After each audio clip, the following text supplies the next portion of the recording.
From WHYY in Philadelphia, I'm Terry Gross with Fresh Air. Rock critic Ken Tucker reviews Poisonville, the new CD by Ronny Elliott.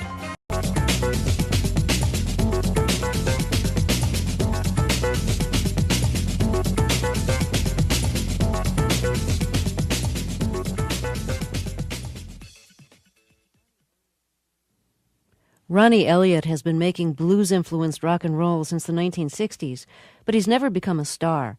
When rock critic Ken Tucker looked up Elliott's resume on the web, Elliott's biggest claim to fame seemed to be that he once had a band called Your Local Beer that opened for Jimi Hendrix in 1967. Nonetheless, Ken says Elliott's new CD, Poisonville, is the sort of album that defines an entire career. He woke up in a blood-soaked bed, struggled through a mess in his mind, rubbed his eyes and staggered to his feet. He prayed that he wasn't gonna find the pretty dagger from the Times Square juke joint, sticking from a gash in her side. He knew in his heart the light was gone. He remembered what she said and he cried. His voice is a little like Johnny Cash without the gravitas. His songs are a little like John Prine's without the whimsy. Actually, some of them would bring a smile to the face of rap star Eminem, like that song, Room 100, in which Ronny wakes up hungover in a motel, hoping he won't find, quote, a dagger sticking from a gash in his girlfriend's thigh. But of course, he does. Elliott, born in Birmingham, Alabama, is the kind of guy who allies himself with people who go to extremes, who, in his words, burn, burn, burn. And he says this knowing that most of the time, the end result of such behavior is to become a burnout. I only want to be with the ones who burn, burn, burn. One's in love with the night, they light up like a cigarette. I only want to be with the ones who burn, burn, burn. One's fire in her soul, little or nothing to forget.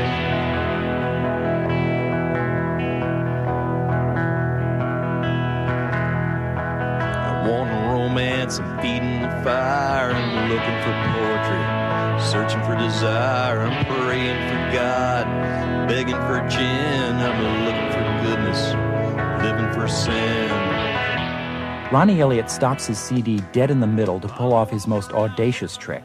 He takes the year 1947, the year he was born, and makes the argument that this was the year rock and roll itself was born. Talk about foolhardiness, but listen and see if you don't get sucked into his version of history. In 1947, Billboard still had race record and country and western charts. Hank Williams released his first record in January of that year. Alan Wolf met Junior Parker in 1947. They decided to start a band. I was born in Birmingham, Alabama in that year. Same year that Wynonie Harris signed a contract with King Records. And Roy Brown either wrote or stole Good Rockin' Tonight, depending on who you talk to. He released it as a record. And in Tupelo, Mississippi, a 12-year-old Elvis Aaron Presley started taking his guitar to school every day.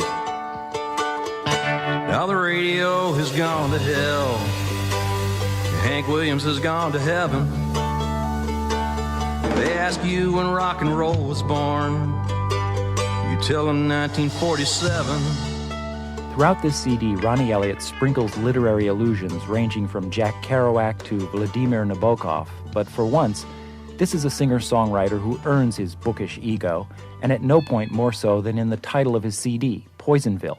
As he points out in his liner notes, a phrase lifted from Dashiell Hammett, the original hard-boiled novelist who, like Elliott, worked a lot of different jobs and took a dim view of his fellow man while maintaining a healthy streak of romanticism.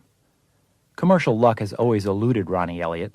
My favorite fact that I learned reading about him on the internet is that in 1966, the band he was in at the time turned down a novelty song called Snoopy versus the Red Baron that ended up selling millions for a less picky hack group called the Royal Guardsmen. Anyone who knows what a hunk of junk Snoopy versus the Red Baron was will find Ronny Elliott and Poisonville all the more invigorating. Ken Tucker is critic at large for Entertainment Weekly. He reviewed Ronny Elliott's new CD, Poisonville. Fresh Air's executive producer is Jenny Miller. Our engineer is Audrey Bentham. Dorothy Farabee is our administrative assistant. Roberta Shurock directs the show. I'm Terry Gross.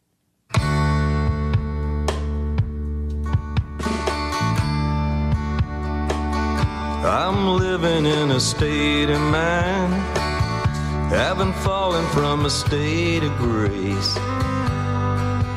There's a long road behind me, a long road as far as I can see. My compass and my road map are the lines in my brow and my palm.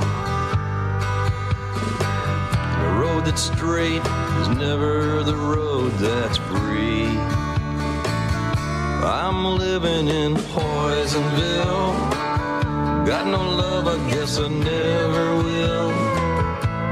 I keep running, I'm standing still, right here in Poisonville. I had a fire that burned in me, and I let that fire go out. Walked around heaven, decided I could not stay. Support for Fresh Air comes from the listeners of WHYY in Philadelphia, where Fresh Air is produced, and from Wilmington Trust, a wealth management company providing investment and trust services to individuals, families, and corporations nationwide for nearly 100 years. This is NPR, National Public Radio.